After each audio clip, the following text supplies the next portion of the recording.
Hey guys, good afternoon and welcome to the Mumbai Newsroom. This is Your Stocks. I'm Pavitra. With me is Ekta as always. And for the markets, we're actually at the high point of the day right now. So there's been a 120-point recovery from the lows of the day. It has been banks and IT which is, weighing on the market ever since the morning. The banks have also recovered a fair bit right now. So it's a 150-point recovery that you're seeing on the Nifty Bank as well.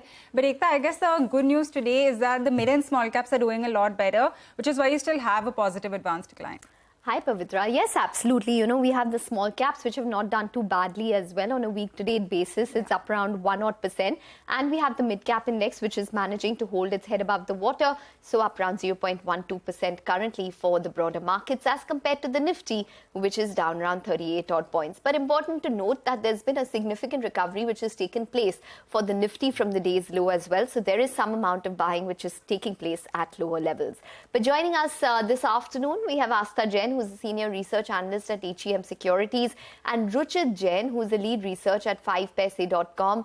Astha as well as Ruchit, welcome to the show. Let's start with the first question. We have Rahul Kumar, who writes to us from Pune. He holds 20 shares of TCS, which he's bought at around 1700 odd rupees. He asks whether to remain invested or to book his profits. Well, Astha, this has been the key point of discussion. TCS, Infosys, HCL Tech this entire week. For TCS in particular, what would you recommend? Would you recommend some amount of profits being taken off? Hi, good afternoon. So talking about TCS, I would recommend if the time horizon is a really long term, that is more than a year or so, then only it's a hold. Otherwise, a partial profit booking is also recommended, maybe 1/4, not partial.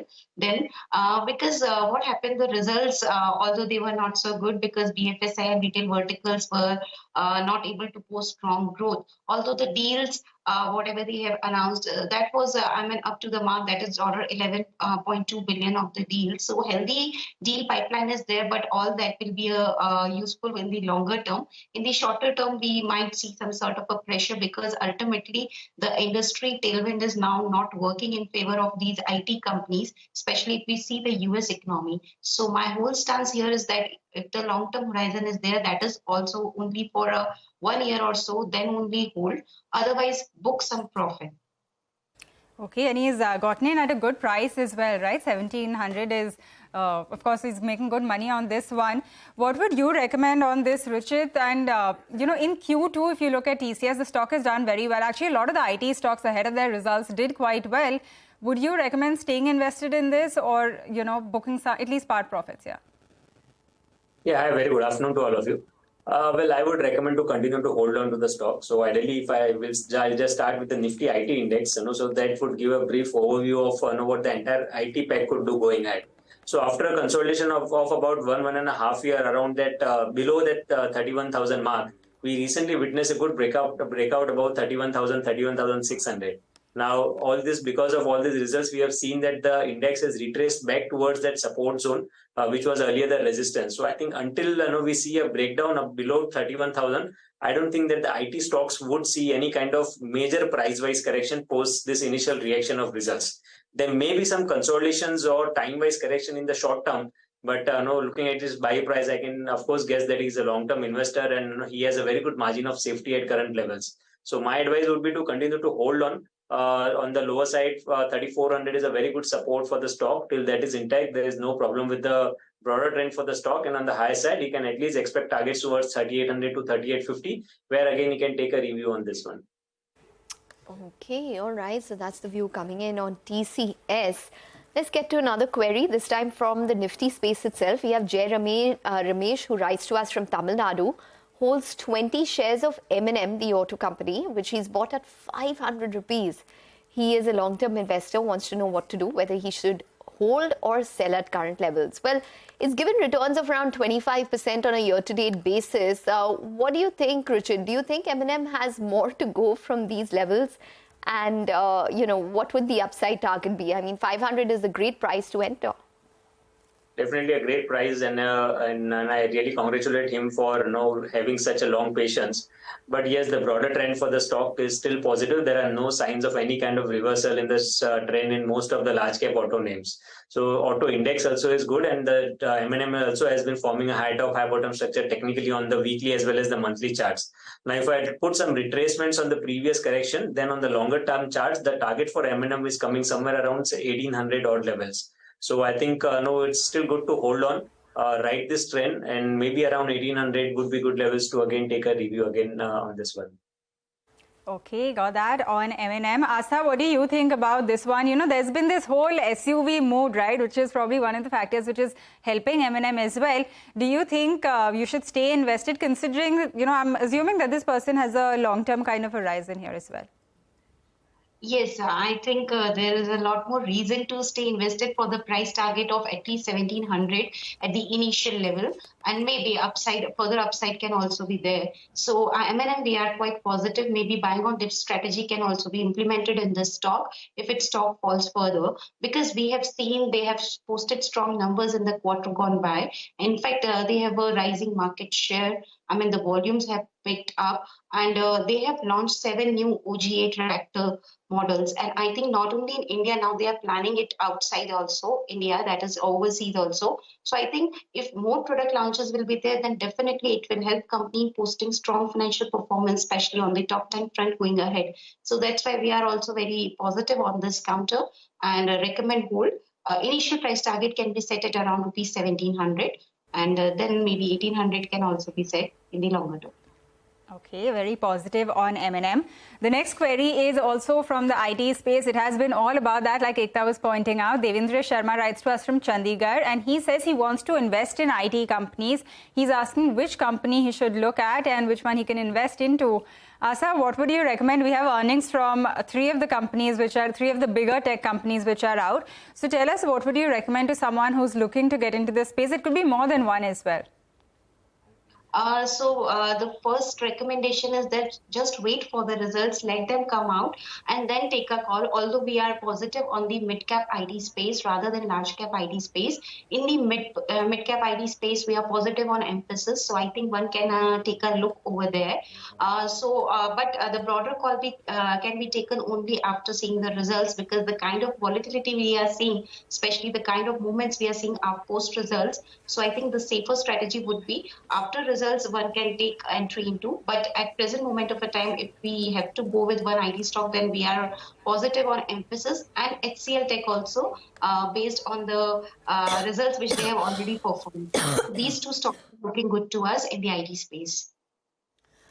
Okay, all right. So that's on HCL Tech. Just want to point out that those are the HDFC Life numbers. Consolidated net profit is up around 15% on a year-on-year basis. So it's coming at around 378 odd crores. So that's the first initial uptick, which is, detail, which is coming really from HDFC Life.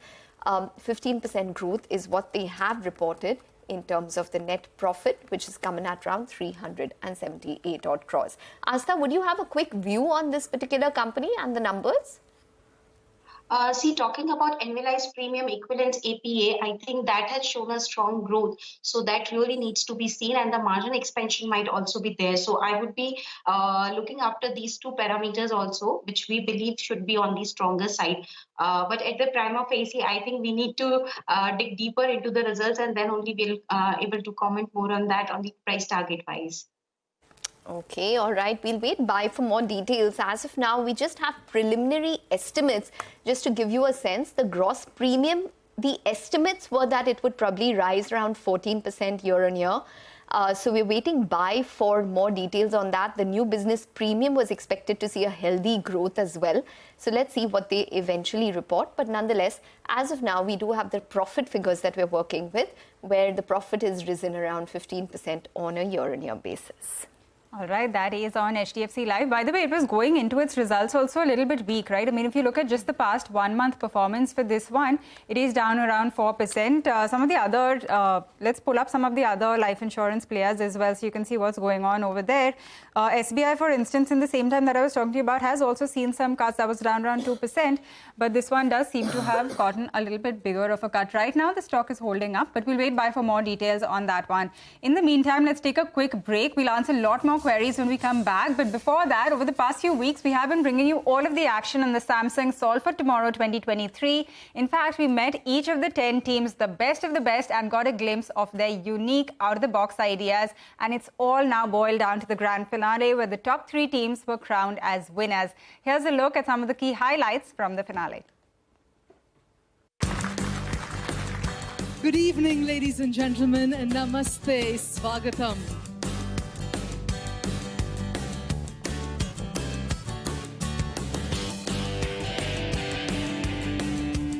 We have witnessed your innovation and your bright ideas that have potentially to change the world and transform the lives of people. And a big applause to everyone who have participated.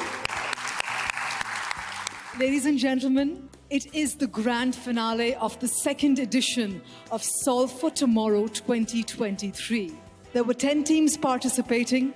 There are going to be 3 winners who are going to walk away with top honors. Please put your hands together for NIT Surat.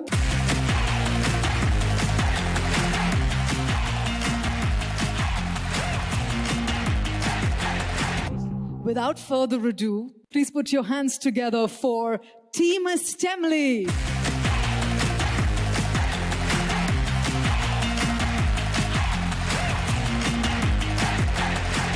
Please put your hands together for Team Pink, ladies and gentlemen.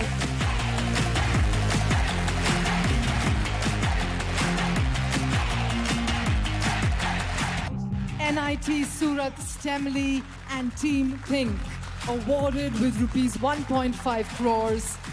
Thank you to everyone on stage.